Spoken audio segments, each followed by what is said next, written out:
2 test এবং 3 টি-20 খেলতে সেপ্টেম্বরের মাঝামাঝিতে ভারতে যাবে বাংলাদেশ ক্রিকেট দল। টেস্ট ক্রিকেটে পাকিস্তানকে প্রথমবারের মতো বাংলা ওয়াশের পর ভারত সফর নিয়েও বেশ আশাবাদী নাজমুল হোসেন শান্তর দল। ভারতের মাটিতে খুব একটা সুখ স্মৃতি নেই টিম টাইগারের, তবুও সফর শুরুর আগেই দেশ জুড়ে বেশ সাড়া ফেলেছে আসন্ন সিরিজ। এমন সময় একটু অতীত ঘেটে আসা যাক। টেস্ট মর্যাদা পাওয়ার 17 বছর পর অর্থাৎ 2017 সালে প্রথমবারের মতো ভারতে টেস্ট খেলতে যায় বাংলাদেশ। সেবার হায়দ্রাবাদে একমাত্র টেস্টে 208 রানের বড় ব্যবধানেই হেরেছিল মুশফিকুর রহিমের দল। এরপর 2019-এ দ্বিতীয়বারের মতো ভারত সফরে যায় বাংলাদেশ।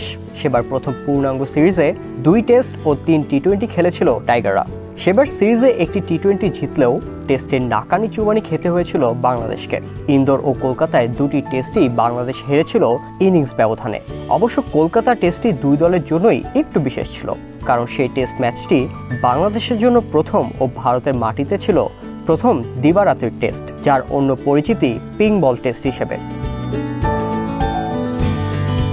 আর 2024-এ তৃতীয়বারের মতো ভারত সফরে আশায় বুক বাঁধছে শান্তরা।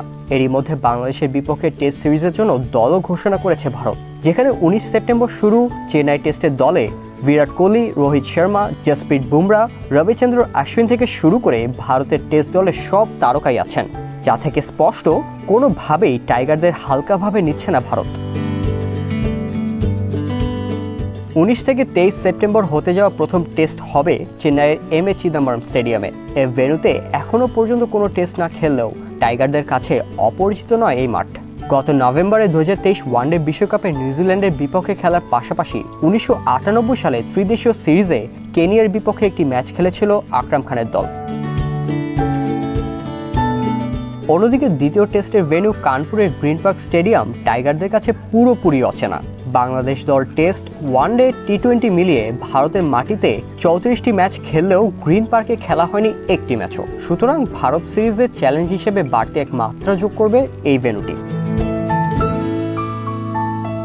একইভাবে টি-20-তে প্রথম ম্যাচটি শুরু হবে টাইগারদের জন্য এক অচেনা ভেন্যুতে।